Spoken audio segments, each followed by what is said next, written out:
নমস্কার বন্ধুরা, প্রচেষ্টা ফর স্টাডিতে তোমাদেরকে স্বাগত। আজকে আমি দশম শ্রেণীর ইতিহাস ছায়া প্রকাশনী প্রথম অধ্যায় ইতিহাসের ধারণা। এই ইতিহাসের ধারণা থেকে অনুশীলনের যে প্রশ্নগুলো রয়েছে সেই প্রশ্নের উত্তরগুলো তোমাদের সামনে তুলে ধরবো। তোমরা ভিডিওটা প্রথম থেকে শেষ পর্যন্ত দেখতে থাকো, আশা করি তোমাদের খুব ভালো লাগবে। তোমরা দশম শ্রেণীর ইতিহাস প্রথম অধ্যায় ইতিহাসের ধারণা অনুশীলনের প্রশ্নগুলো তোমরা একটু দেখে নাও। 1 নম্বর প্রশ্ন দেখো, সত্যজিৎ রায় যুক্ত ছিলেন, এর উত্তর দেখো অপশান ডি শিল্প চর্চার ইতিহাসের সঙ্গে।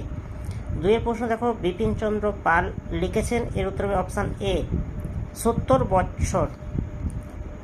3 প্রশ্ন দেখো, সোমপ্রকাশ ছিল একটি, এর উত্তর হবে বি সাপ্তাহিক পত্রিকা। বন্ধুরা এবার একটি বাক্যে উত্তর দাও। এই প্রশ্নের উত্তরগুলো তোমরা একটু দেখে নাও।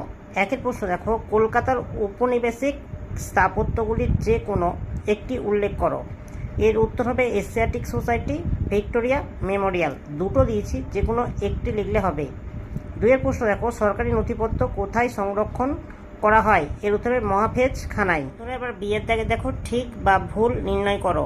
1 প্রশ্ন দেখো, নদিয়া কাহিনী গ্রন্থটির শহরের ইতিহাসের অন্তর্গত, এর উত্তর হবে একদম ভুল।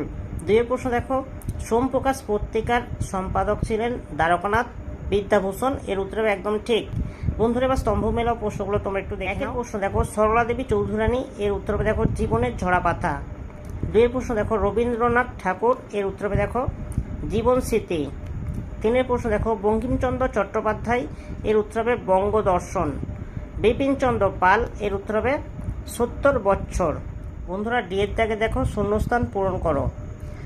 1 প্রশ্ন দেখো, a history of Hindu chemistry গ্রন্থের রচয়িতা হলেন, এর উত্তর হবে দেখো আচার্য প্রফুল্লচন্দ্র রায়। 2 প্রশ্ন দেখো, 1911 খ্রিস্টাব্দে ড্যাশ ক্লাব আইএফএ সিল্ট জেতে, এর উত্তর মোহন বাগান। বন্ধুরা এবার ব্যাখ্যা বিবৃতি প্রশ্নের উত্তরগুলো তোমরা দেখে নাও। বিবৃতি দেখো, ব্রিটিশ শাসনকালে সরকারি গোয়েন্দা বিভাগ নিয়মিত প্রতিবেদন তৈরি করে তা সরকারকে জমা দিত। ব্যাখ্যা দেখো খ, এর সাহায্যে সরকারি শাসন ব্যবস্থা ও সহজ ও সাবলীল হতো। বন্ধুরা এবার 2 থেকে 3টি বাক্যে উত্তর দাও। সংক্ষিপ্ত প্রশ্নাবলী, এই প্রশ্নমান হচ্ছে 2। এই প্রশ্নের উত্তরগুলো তোমরা দেখে নাও। 1 প্রশ্ন দেখো, সামাজিক ইতিহাস কি? 2 নম্বর পেজে তোমরা চলে এসো। 2 নম্বর পেজে 1 প্রশ্নের উত্তরটি রয়েছে, তোমরা একটু দেখে নাও। এখান দিয়ে এই পর্যন্ত তোমরা দেখে নাও। 2 প্রশ্ন দেখো, ইতিহাসের উপাদান রূপে সংবাদপত্রের গুরুত্ব কি? এর উত্তর হবে দেখো, এর উত্তর তোমরা 16 নম্বর পেজে চলে এসো। বন্ধুরা দেখো 2 প্রশ্নের উত্তরটা দেখো এখান দিয়ে এই পর্যন্ত তোমরা দেখে নাও। 3 প্রশ্ন দেখো, পরিবেশের ইতিহাসের গুরুত্ব কি? 10 নম্বর পেজে তোমরা চলে এসো। বন্ধুরা 3 নম্বর প্রশ্নের উত্তর দেখো এখান দিয়ে এই পর্যন্ত তোমরা একটু দেখে নাও। 4 প্রশ্ন দেখো, স্মৃতিকথা অথবা আত্মজীবনীকে কিভাবে আধুনিক ভারতের ইতিহাস চর্চার উপাদান রূপে ব্যবহার করা হয়? এর উত্তর দেখো 13 নম্বর পেজে তোমরা চলে এসো। দেখো এখান থেকে দেখো আত্মজীবনী ও স্মৃতিকথা এখান দিয়ে শুরু করবে। এবার 14 নম্বর পেজে তোমরা চলে যাও। 14 নম্বর পেজে এই পর্যন্ত অ্যান্সারটা সঠিক হয়ে যাবে। 5 প্রশ্ন দেখো, আঞ্চলিক ইতিহাস চর্চা বা স্থানীয় ইতিহাস চর্চা গুরুত্বপূর্ণ কেন? 8 নম্বর পেজে তোমরা চলে এসো। দেখো স্থানীয় ইতিহাস চর্চা এখান দিয়ে এই পর্যন্ত তোমরা একটু উত্তরটা দেখে নাও। বন্ধুরা দেখো বিভাগ ঘ, বিশ্লেষণধর্মী প্রশ্নাবলী। 1 প্রশ্ন দেখো, নারী ইতিহাসের ওপর টিকা লেখো। 11 নম্বর পেজে তোমরা চলে এসো। বন্ধুরা দেখে নাও নারী ইতিহাস চর্চা এখান দিয়ে তোমরা লিখবে এই পর্যন্ত। বন্ধুরা 2 প্রশ্ন দেখো, ইন্টারনেটের সুবিধা ও অসুবিধা লেখো।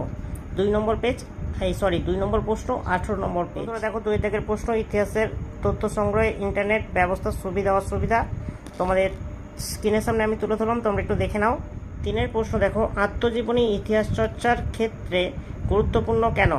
13 নম্বর পেজে চলে এসো। বন্ধুরা 13 নম্বর পেজে এখান দিয়ে তোমরা উত্তর লেখা শুরু করবে। তারপরে 14 নম্বর পেজে চলে আসবে, এসে এই পর্যন্ত তোমরা অ্যান্সারটা লিখে দেবে। বন্ধুরা এবার শেষ প্রশ্ন দেখো, শহরের ইতিহাস চর্চার গুরুত্ব বর্ণনা করো। 9 নম্বর পেজে তোমরা চলে এসো। বন্ধুরা এখান থেকে তোমরা উত্তর লেখা শুরু করবে আর তোমরা শেষ করবে এখানে। বন্ধুরা দশম শ্রেণীর ইতিহাস ছায়া প্রকাশনী প্রথম অধ্যায় অনুশীলনের সমস্ত প্রশ্ন এবং উত্তরগুলো তোমাদের সামনে তুলে ধরলাম। যদি ভালো লাগে একটা লাইক করো, চ্যানেলে নতুন, চ্যানেলটিকে সাবস্ক্রাইব করবে, কমেন্টে জানাবে তথ্যগুলো কেমন হয়েছে, আর ভিডিওটা বন্ধুদের মধ্যে একটু বেশি বেশি করে শেয়ার করে দিও।